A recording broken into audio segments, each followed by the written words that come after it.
A lot of people think that starting a business is to make money. When you're starting a company, the number one question I now ask myself is this problem big enough and worth me solving it? Ideas are very expensive. You commit seasons of your life, and if you don't make it, you lose everything. Startup is a hustle. When things change or money disappears, you've got to keep going. That fear was a positive emotion. Take the time to listen to what fear wants to teach you. Will you invest in someone who doesn't know how to sell? Typically, no. Endurance sports definitely translates into business. If you can keep going, that's the resilience that you need as an entrepreneur. Because I always want to know, how far can I push myself to be the best expression of who I was made to be. Hello, everyone, and welcome back to another episode of the Human Orbit podcast. Joining me today is a truly special guest. He is a serial tech entrepreneur who started 5 companies, sold 3 of them, and he is Mark Douds, founder and CEO of Responsible. Thank you so much for taking the time, Mark. Such a pleasure. It's good to be here. Yeah, thank you so much. I read your story and I am beyond amazed about, the things that you went through. And I want to start exactly from the hardest moment in your journey of entrepreneurship.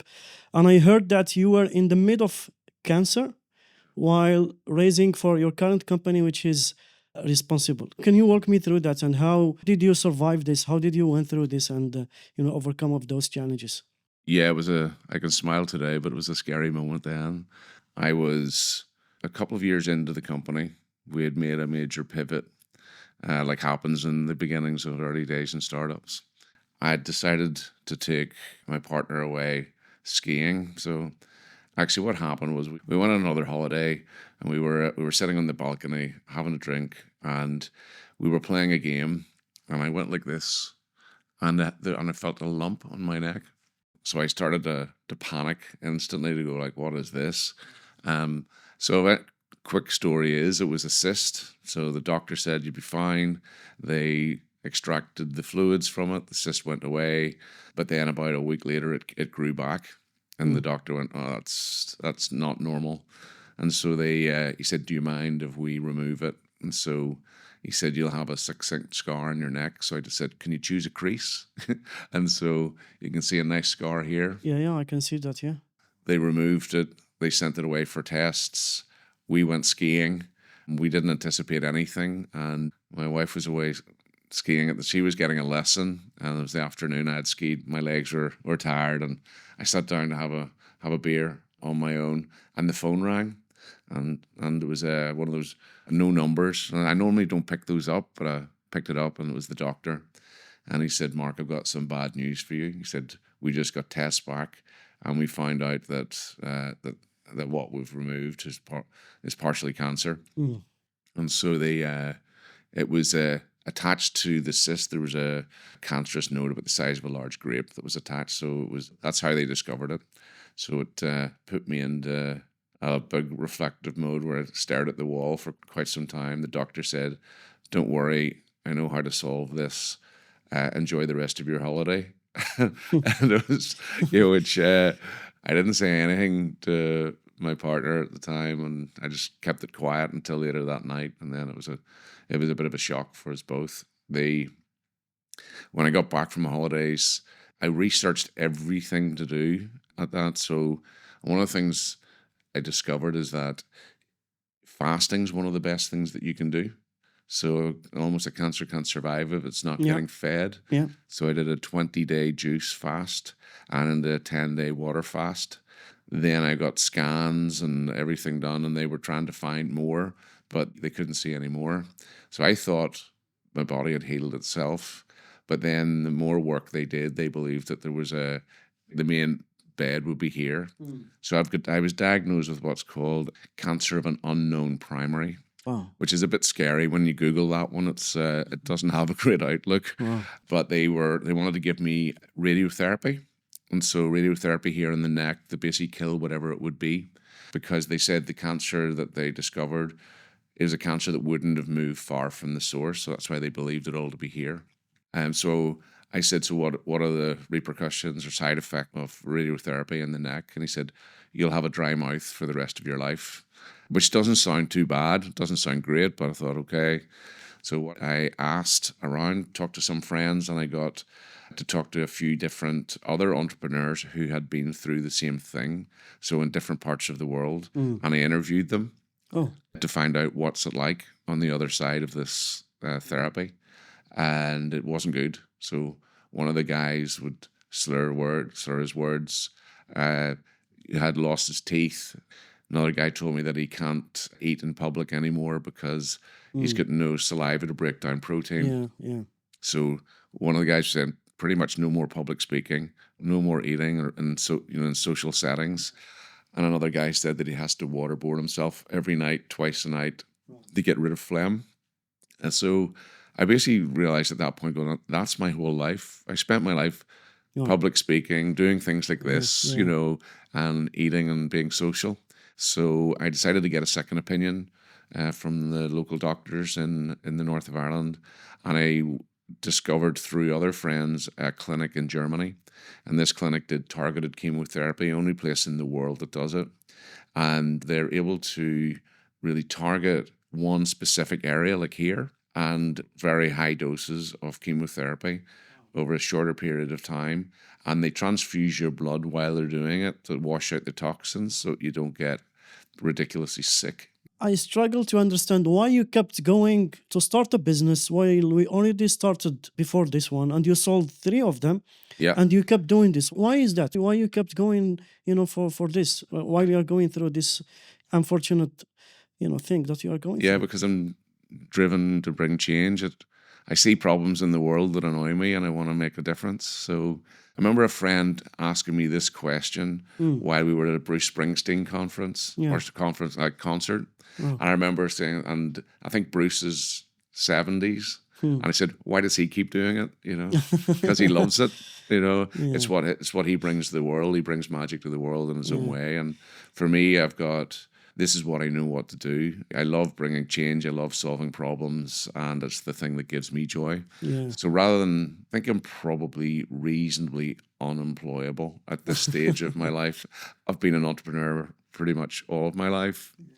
So to have a normal job doesn't excite me at all. Yeah, it's so interesting because a lot of people think that starting a business is to make money. Yeah. And if we take that, let's say, narrative and we say, yes, we make money when we start business, which is the case at many points when you do that successfully.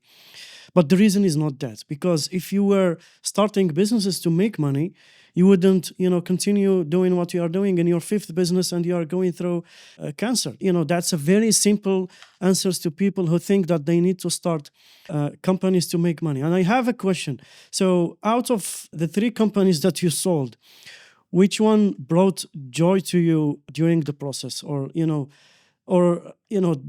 the transaction that you were so happy because it happened? Probably the one would be Service Cloud in the CRM space. I was living out in San Francisco in that at the time, and it came as a surprise. I think that we had built something with my other friend Ben Cherian, and we were in a pretty tough spot, actually. I woke up to a phone call saying we're getting bought. So my business partner and I'm going like, what? It came as a surprise. And I think that was probably the most delightful one because the timing was perfect financially. I was ready for a little bit more of a break, so it was. So that one gave me joy. I think every company has. I think every. Do you think Salesforce, the name, the brand of Salesforce, to sell a company to Salesforce, play some kind of feelings in this?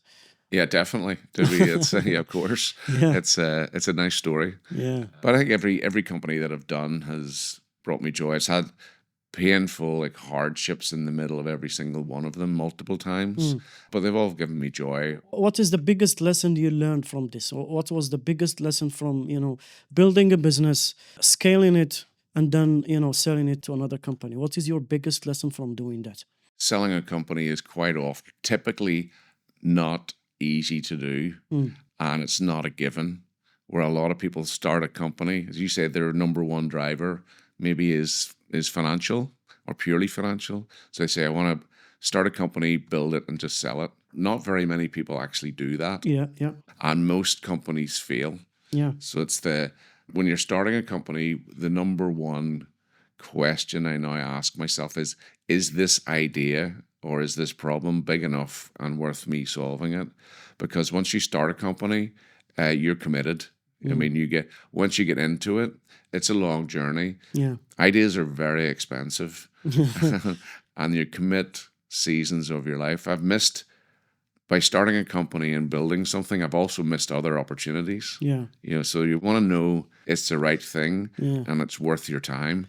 Because if it's something that's small or something that's not very meaningful, Yeah. you'll end up, and if you don't succeed, then you'll feel that you've just wasted years of your life. Yeah. Where you want to at least feel that you've made a difference or solved the problem or Yeah. learned something on the journey. Yeah. So I learned also that your co-founder, Scott Wolchek, was your investor also 18 years ago. And you started a business, with him, which is the Trove, if I'm not mistaken, the insurtech company.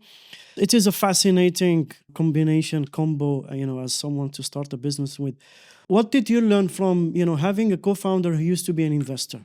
Yeah, so Scott was one of my investors from my earliest days of being an entrepreneur. Yeah. Scott is 11 years my senior. He was a very successful entrepreneur in Silicon Valley. He moved from selling his company, which was C2B. He sold to Inc.to-Me that was rolled into Yahoo. He then opened up a venture capital company. They wrote the first check into Baidu, the Google of China. So Scott had sat on many boards. He'd been an investor. And when he invested into me, he gave me a lot of wisdom. He helped me to know what it means to prepare for a board, to make packs, basically to structure for governance, and a lot of sounds like the really boring stuff, but it's the core stuff. If you get it wrong as an entrepreneur in your early days, you can really trip over yourself later. So Scott had been a mentor for me, and then he exited at the same time as I did. We both became free at the same time. Interesting. I had told my wife at the time to say, I'm going to take 6 months off. And then I went, I think, the next day and had coffee with Scott. And Scott said, I have an idea. And so the two of us had never been free and available at the same time. We ended up thinking about the next idea. And before we knew it, we spent the next 6 months traveling around, North America, talking to people and getting the company ready. You raised, to my knowledge, more than 100 million US dollar for this company, which is Trove. Yeah. So what is your advice to founders who are raising capital, early stage or growth stage or late stage or whatever? What is the best advice you can ever give to a founder who is raising capital? Is to map out what you think you're going to raise and what your dilution will be over the long term. Like, you won't get it right and you won't get your math correct, but if you don't map it out, what a lot of people don't realize is how the metrics of the venture world work. So if you do a pre-seed round of capital, almost no matter what amount that you raise on that early stage, you're going to give away about 20%. Yeah. If you do a seed round of capital after that, you're probably going to give away 20%. And you keep diluting. If you do an A, it's maybe, depending on how good it is, 18 to 20 to 22%. You can adapt with 1% in the end. And if you're a co-founder, which I advise people to do, and not just do it alone, but have someone to do it with, to some degree that you're splitting that as well. And you want to get, what's really important is whenever you get to the growth stage of a company, that you still own enough, because if you don't own enough of the company, and if you're bringing in more capital, the external investors, the number one question will be, are you still motivated? Yeah. So if you've diluted down to 10%, they will get you out from it. They will, or they'll restructure. If they really like you, then they'll force a restructure, which then they'll try to get more money to dilute the earlier investors to top you up. And that's painful no matter what, because they're the people that you went to at the beginning to believe in your idea. Yeah. And you never want to be able to upset them either. So it's really wise just getting that metric right, is so that, and just to understand, like, if you're going to venture capital, just say it's a seed round and you're going to give away 20%. Yeah. Your lead investor of their venture are probably going to look for about 12.5% of that. And then you're going to bring in the rest from others.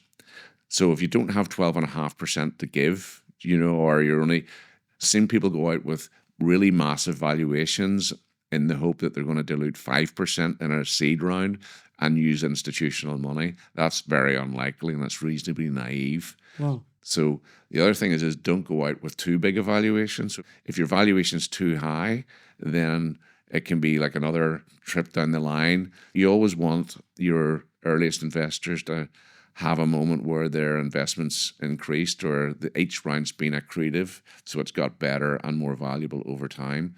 If your value inflates too high too early, then you'll face what many call a down round, which means then new money coming in and you'll have to reduce the value of the company. It's painful in the market because you end up having to communicate that because most of this information is public, but also it hurts your early investors and sends a message into your team that, that we're not succeeding.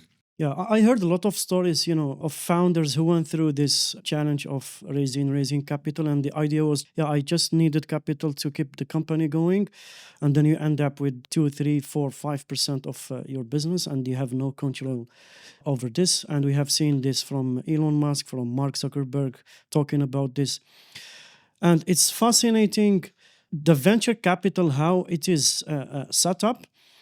Because if you are not smart enough, and what you were mentioning is a masterclass on how to manage your journey in the raise capital or the capital raising journey.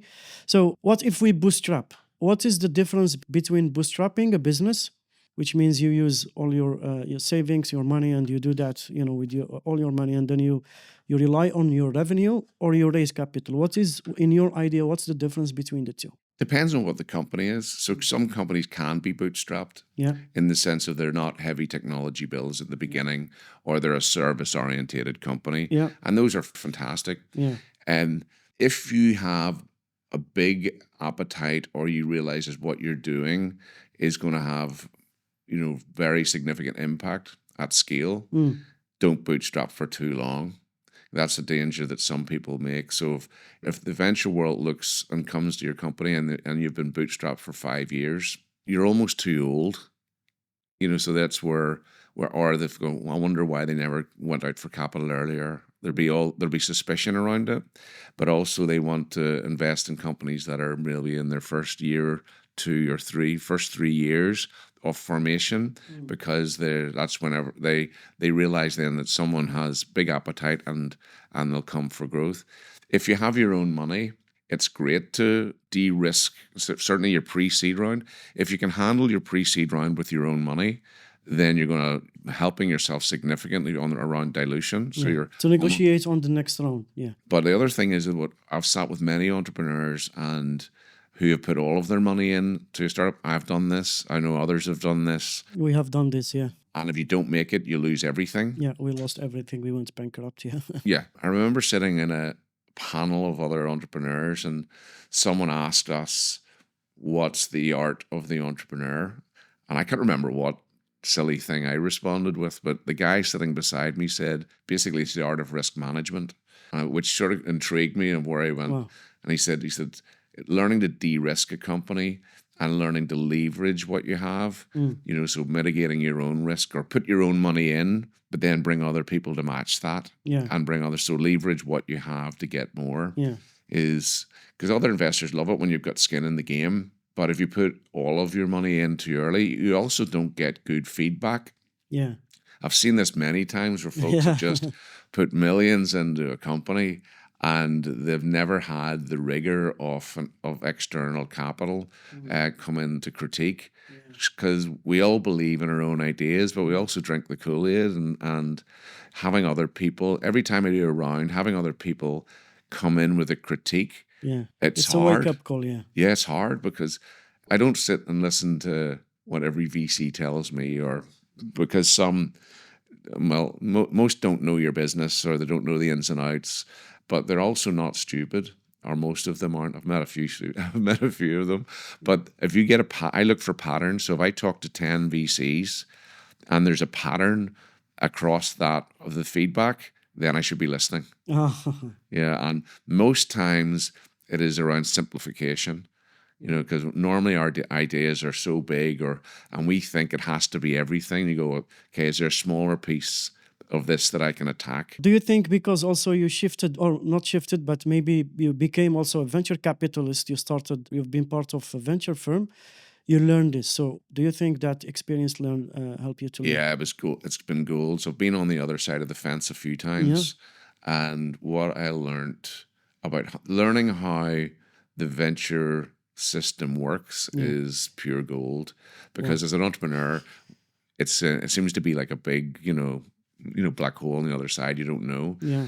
You don't know how often or how many meetings VCs typically work really, really hard. You don't see that when you're a founder. As a founder, you think you're the only one working hard. Everyone is working hard. Yeah. So what I realized in the firm is that some of the VCs and some of the folks in the firm would be meeting, they could be meeting maybe 10 meetings in a day. So you get 10 pitches in a day. By the time you hear number 10, you've pretty much forgotten number 1. Yeah. Right? You've got your notes, but you won't remember all the details. Yeah.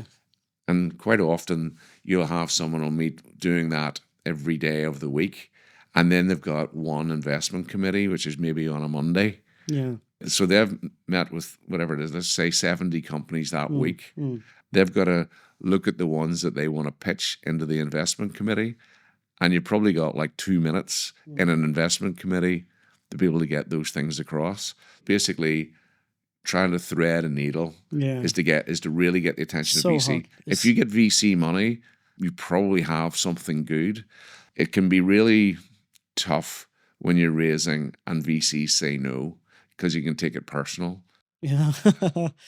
But one of my friends met with 99 VCs who all said no, but the 100th came in with the biggest check you've ever seen. I can't name the company, but they came in with a check that was probably 3 times the size that they thought they were going to get. Wow. And supersized this company. It's doing extraordinarily well today. That's the beauty of entrepreneurship. Yeah. That's the beauty. Yeah. Yeah. I have a friend who went through this, and they were about to go bankrupt. Yeah. And he told me they spoke to 256 or 57 investors who said no to them. And then the last one said yes, and they survived the thing. So you mentioned technology, and I want to talk about technology in instance, because you started a software company, an InsurTech, a gaming platform, or a software for a gaming platform for software, now a fashion-related resale platform. So you've been through many industries, and I'm sure most of them, if not all of them, technology is the core part of this. So I want to start from the first time you've been through building technology, and exactly what was your first MVP look like when you started? I'm not going to talk about the first one. Yeah. I'm going to talk about Brain Park. Brain Park's one I want to talk about because I failed. And a lot of people don't talk about their failures. Yeah, please. Brain Park was Slack about 7 years before its time. I was selling into businesses who basically said, but I've got email. Why would I want message systems? Why would I want this intelligence? So it was a very difficult uphill struggle. But my MVP was so good. What happened, my idea was at the time was that Twitter came out. When was that, sorry? I want to say around 2000. 2001, 2? Yeah, exactly. Yeah. So sort of Web 2.0, Yeah. Early in the 2000s. And so I saw what they'd done, what the Twitter was. I was an avid user right early days, and then I thought, someone is going to start. I basically went to one of my friends and I said, I want to start a company that's going to be Twitter for business, because someone will start it. They'll basically start Twitter for business, and they're going to and it'll be bought for $1 billion.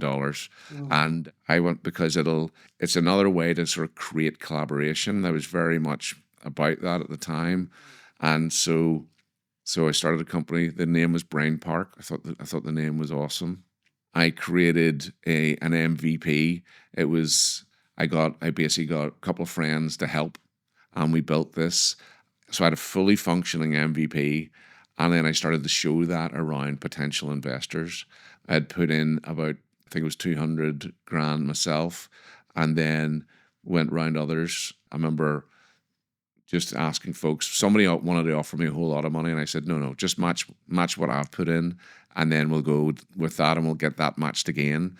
And so I did that right away. The MVP was fantastic, but then at that time, I just wanted I wanted to hire a few engineers to really build that out and release it. And the engineers came in and said, no, we can make this a lot better. So this is sort of a copycat. It's just Twitter. And I said, but it's Twitter for business. That's the whole idea. And they persuaded me at that time that I should make it more intelligent, so that it should be connected into like document management, so that intelligence with it, which is a great idea. And today you see some of that. It is, yeah. In my opinion, I listened too much, and I didn't go with my gut and lead what I believed to be right and what I believed to be the business. I had a slot at TechCrunch to present at it, and I gave it up last minute. But I went to TechCrunch. At TechCrunch, there was a business called Yammer, and it was pretty much exactly what they had built. Oh my God. They launched at TechCrunch, and it wasn't too long later that they were bought for, I think it was 1.2 billion by Microsoft. Wow.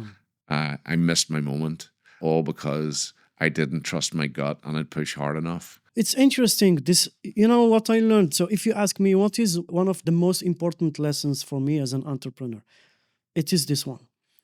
If I have to pick between my gut feeling and others' opinions, I would pick my gut feeling.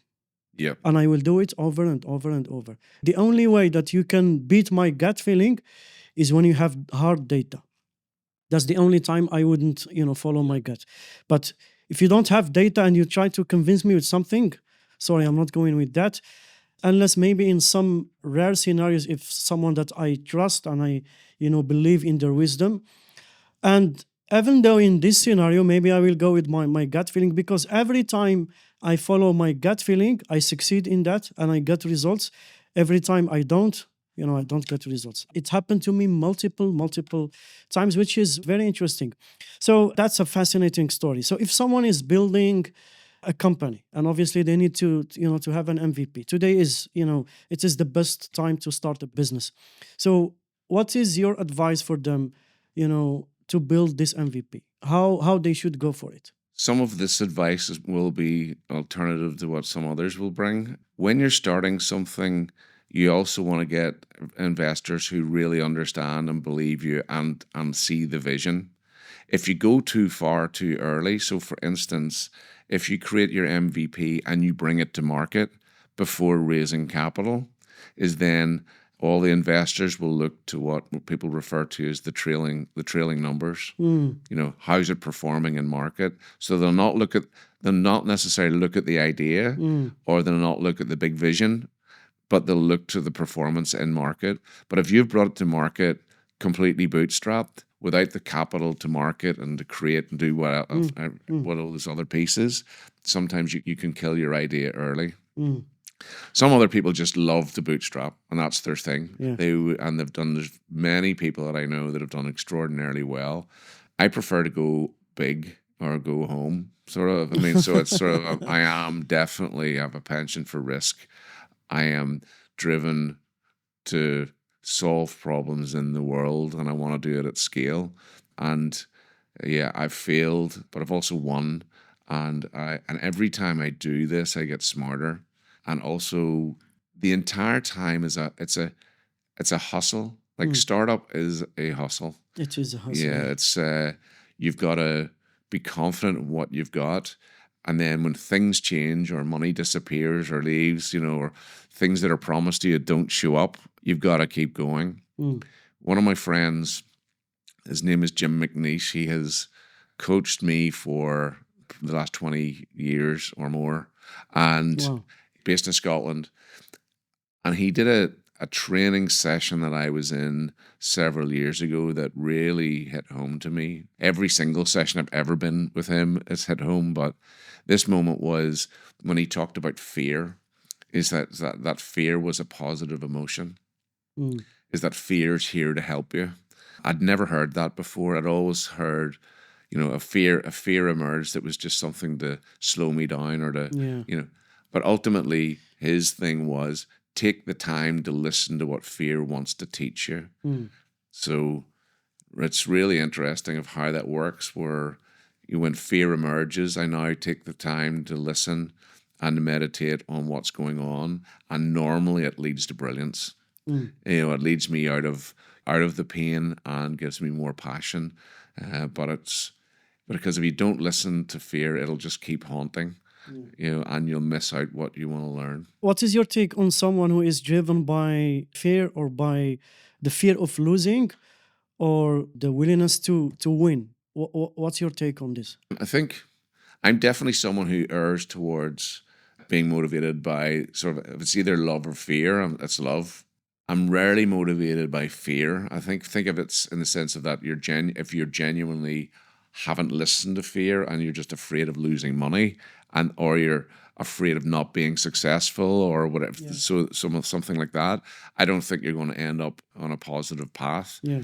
I've seen people that have made lots of money, but then the question is, are they happy? Not everybody who has money is happy. So it's learning to recognize what is the longer term game here. Do you want to get to the end of your days, look back and go, I solved the problem. Yeah. I brought value to the world, and my friends, family, and folks around me are proud of me. Or do you want to get to the point where you've just been greedy, full of fear, and left everyone in your wake, Yeah. But it's you can pick that up though, and when you're getting pitched by someone, you can typically tell what their motivation is. So if someone is pitching you today, so Yeah. let's say someone is pitching you, and I need you to tell me 3 things that they should have to give them capital. I know that you are still maybe investing from time to time. I'm not sure if you are doing angel investing, but if someone is pitching you to get your investment, what are simple 3 things they should have in place to give them the capital? Transparency, in the sense, good governance. Transparency, yeah. I want to see that you've got a data room, that it's clean, and that you've got good governance around you. So you've got a board. So not just, it's not just an idea on a piece of paper at that stage. I want to know that you've had the ability to pull at least a few people around you to structure a board of directors, Okay. so that you've got governance. So that transparency ultimately leads, I'm looking at trust in that. So trust. Honesty. I don't want to hear lies. I'm okay with hearing about a big vision and where it could possibly go and all the rest of it, but I want it to be honest. I want it to be real, and I want to know warts and all, because if I don't hear that at the beginning, then there are going to be times in the future then that a lot of things could be skated over or ignored. And there's a lot of times where you as an investor or a board member or whatever, you want to know the real things going on. And obviously then I want to know that it's a great idea. Okay, you've got something that has the ability to scale, that hasn't been done before, or it's being done in a whole new way. And then the other, I'm going to go for 4, because what I want in someone is to know that they're going to be resilient. Because if they're not resilient, or they think they'll just give up. I've seen this happen quite a few times. Someone will start an idea, they'll raise some money, and it doesn't work, and they just end. Yeah, it's interesting. I heard someone who started a business and he couldn't find a co-founder as a CTO. So he just picked one. They started 3 months. They ran out of money. He left and he started with another company as a full-time employee. Yep. How can you invest in someone like this? So that's very interesting. So I want to move to something very important, which is sales. Mm-hmm. Mark, you've sold 3 companies and not to any other companies. You're talking about Salesforce and travel insurance, MBO. Part of building those companies, you raised capital, so you were selling your vision to investors. Building companies, you need to have the best talent around you, the best teams around you. So there is a lot of sales activity here in this. What is your relationship to sales as Mark? Yeah, it's a really good question, actually. It's you go right to the heart of it. I am a salesman. I learned that the early days. My dad had a business, and my dad he manufactured and sold dog food. He did many other things. There was animal feeds, but the core business was dog food. Yeah. So it was traditional. There's no technology. That's the family business I grew up with. When I was 17 years old, which is the legal age you can learn to drive in the north of Ireland, my dad bought me a suit, a second-hand car, and a briefcase. And he sent me into West Belfast as a salesman. So to go around the pet shops, grocery stores, and go selling right there. That most probably that are listening to this podcast don't know the difference between East Belfast and West Belfast, but there's a big divide. It's typically what folks will see it's the sort of the Protestant or the Catholic side, Yeah. but it's much more to do, it's deeper to do with the troubles back then. Yeah. There was a lot of conflict. Wow. I grew up more on the east side, and my dad put me into the west. Wow. Didn't know anybody over there, didn't know anything, and I was terrified. And I remember walking into this pet store and the lady looking at me, and she eventually said, "Look, son, you're not going to sell much unless you talk." I was so quiet and shy. I wasn't with my friends, but if you put me in front of people I didn't know, I was terribly shy. And so I just said to this lady, I said, "Look, this is my first day. I've never really even been in West Belfast before. And I said, I know what the products that I have, but I need to know how to do this." And I said one thing. I said, "Can you teach me how to sell to you?" Wow. And this lady just sat me down. She said, "Here's how my business works." And she broke me down and she let me understand her business. And she said, here's what I sell, here's how it performs. And I was able to structure stuff that day. And I walked away that day I sold more into that account than anyone had ever sold into that account on day one. Wow. So I went round each one of those customers. That was my thing. I walked in. I said, "Hi, I'm the new kid on the block. I'm learning. Can you teach me how to sell to you?" And you kept using that for... Dude, I still do it. I still do it today. So tell me, if I ask you, what is the percentage of that journey in terms of an impact on Mark for the rest of your life? Yeah, that shaped me for the rest of my life. Yeah. I think ultimately, if you want to sell to somebody, you got to understand who they are, how their business works, and what their motivations are. Yeah. If you understand how someone is thinking on the other side of the table, then you can frame things in a way that they can understand. And also, if you're doing that in that way, that natural rapport builds trust. And people don't invest unless they trust. Yeah. You need to maintain that trust over time in the sense, you're going to break that if you steal their money, if you do something, you spend it wrongly. But if you're honest and real and you can really get to the motivations with others and take the time to care and listen, then that makes a difference. Yeah. I always say sales is the most important skill on earth. Yep. Everything can be somehow learned and shaped. If you don't know how to sell, you are in trouble, because sales is distribution. So you need to market this thing. And you remind me of my childhood, actually, because there is a moment where they gave me a gift. I got some good marks in school. I was 10 or 11 years old. And they gave me a bike, and someone was hanging out with his kid, and they saw my bike, a very nice one. And he came to me. His kid was crying to get a bike like mine. And he asked me, "Can you sell this to me?" Because I was sitting with some people, they were selling cars and stuff. I was listening how they negotiate, how they sell. And I wanted to practice this thing of selling. And I told him, "Yeah, I can sell it to you. How much? How much do you want it for?" And he said, "You tell me." No, I told him, "You tell me." And by the end of the conversation, I sold him the bike, and I went home with cash. And I can tell you that moment was the born of Mahmoud of today. It is how I am shaped for the rest of my life, because the joy of negotiation and selling him that bike led me to do multiple things on the same thing of selling and selling. And I kept doing that and learning. And I ended up selling everything you can imagine. I sold everything. I sold cars, software, services, tables, anything you can imagine. I've been somehow part to sell it. And sales, I find someone that learned how to sell in the early days of their childhood. That's my guy. Going back to one of the stories you told a moment ago about another founder who wasn't able to find the right CTO. Yeah. That's someone who didn't know how to sell. Yeah. The ultimate sale is your co-founder. Because if you can find someone that is brilliant to support and work with you and be convinced to leave a great job and get behind. That is one of the biggest pieces. Hiring, and that's the same pretty much for the majority of the team that you hire, certainly on the early days. And then after that, it's your investors, because you're selling part of your company, you're selling part of the dream, and to get them. You're a full-time salesperson. That's it. Let's say it. That is what I do. Yeah, you are a salesman full-time. That's it. Yep. Now, you don't want to be called salesman. That's fine. We can understand, but that's your job.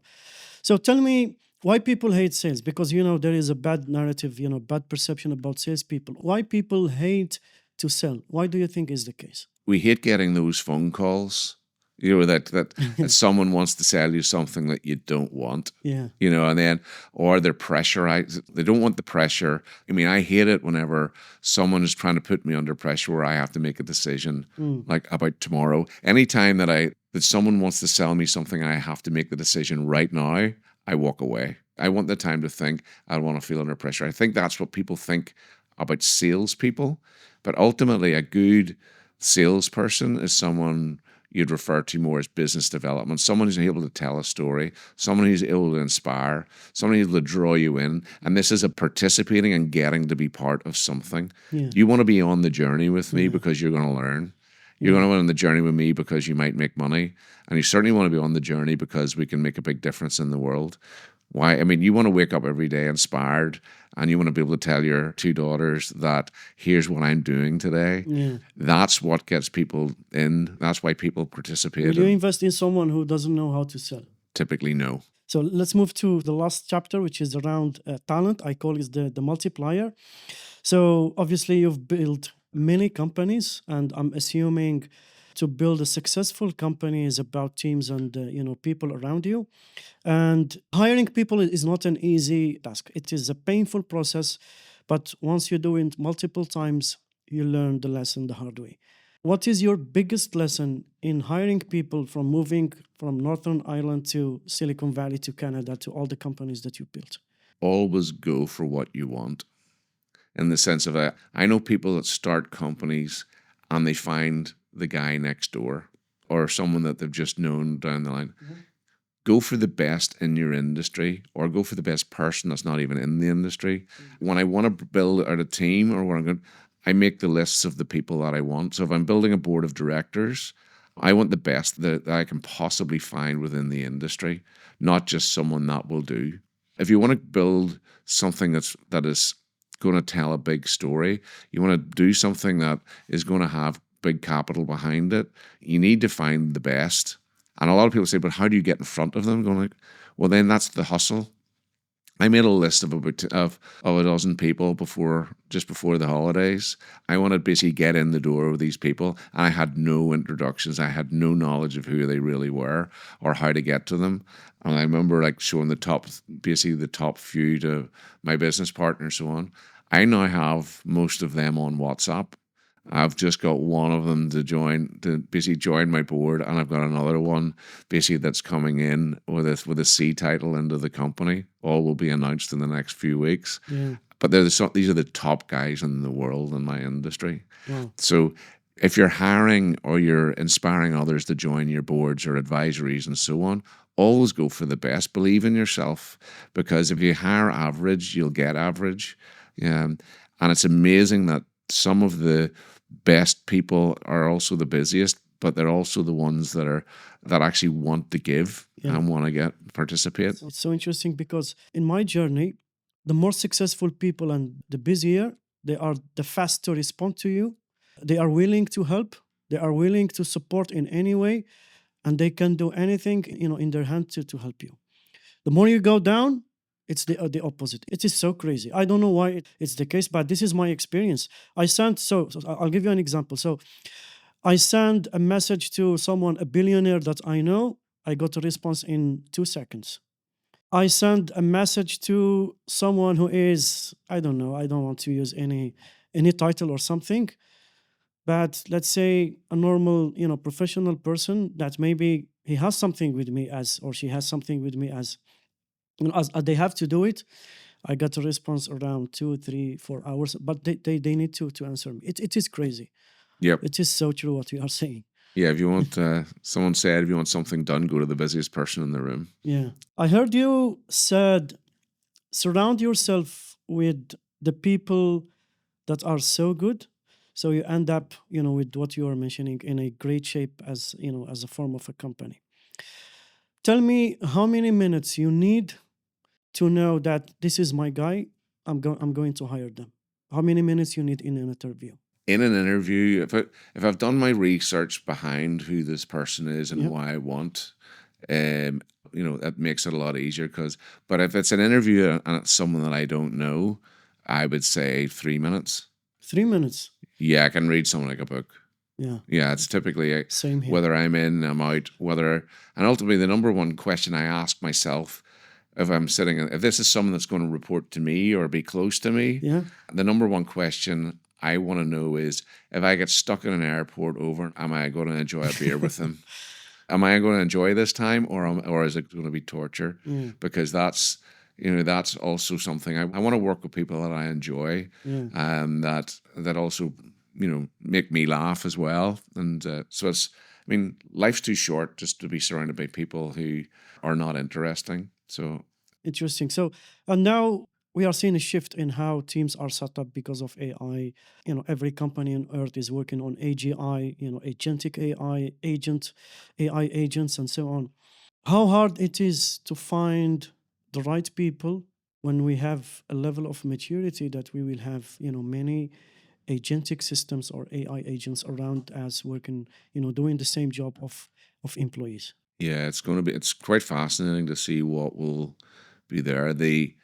I want to look for people who can tell a story, Mm. because in some ways we're still telling the machine the story. Yeah.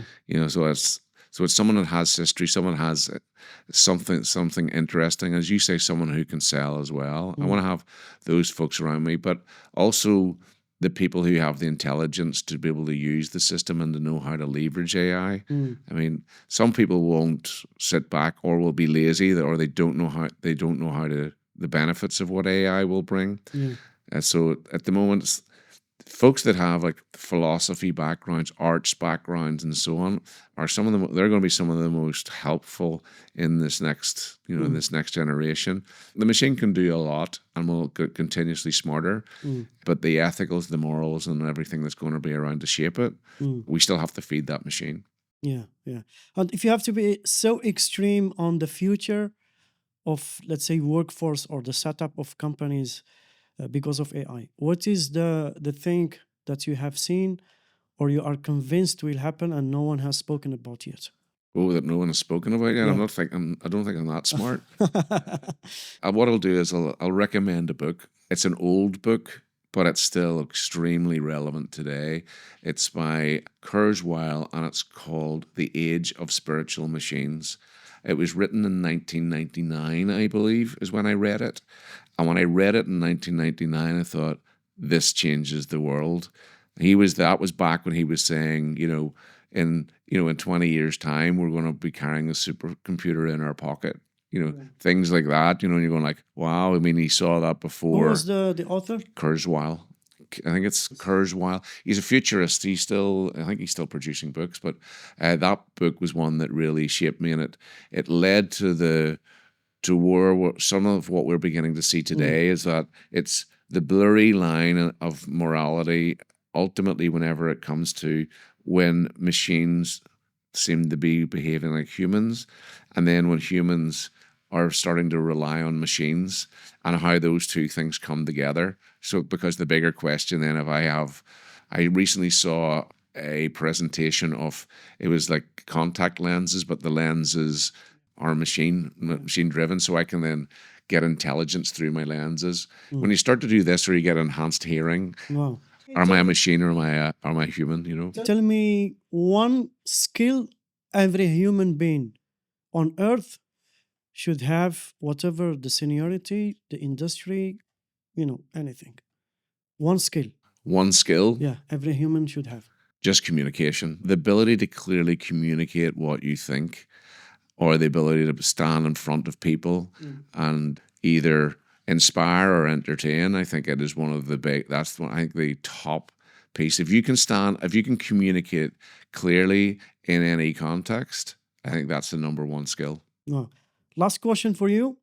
I know that you are ultra marathon runner and a mountain biker, and you have done a lot of mountain biking. I've checked, you did that in California, Oregon, Colorado, and you call yourself as someone who is full of wildness.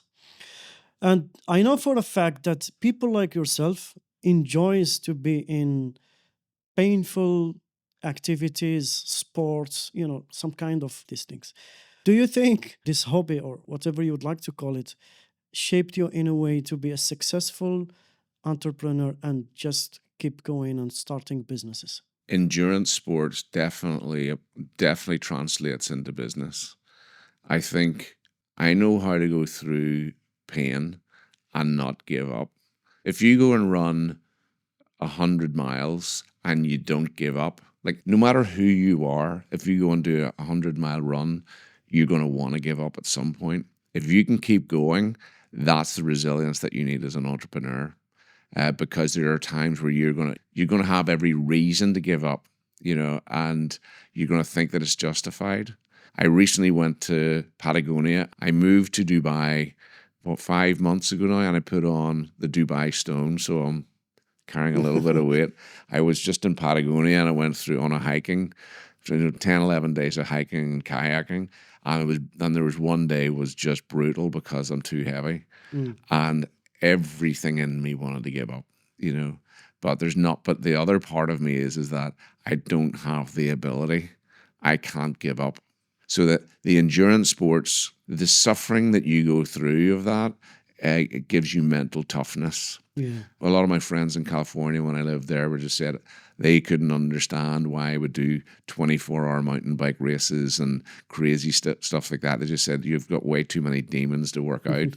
But the motivation of that is I always want to know how far I can go. How far can I push myself to be the best and to be the best expression of who I was made to be. Thank you so much, Mark. It is such a pleasure to have you, and you've got such an amazing story. And I'm not sure if our audience, if they don't listen to this, I'm not sure what they have to listen to. Thank you so much. Thank you for having me. This is awesome.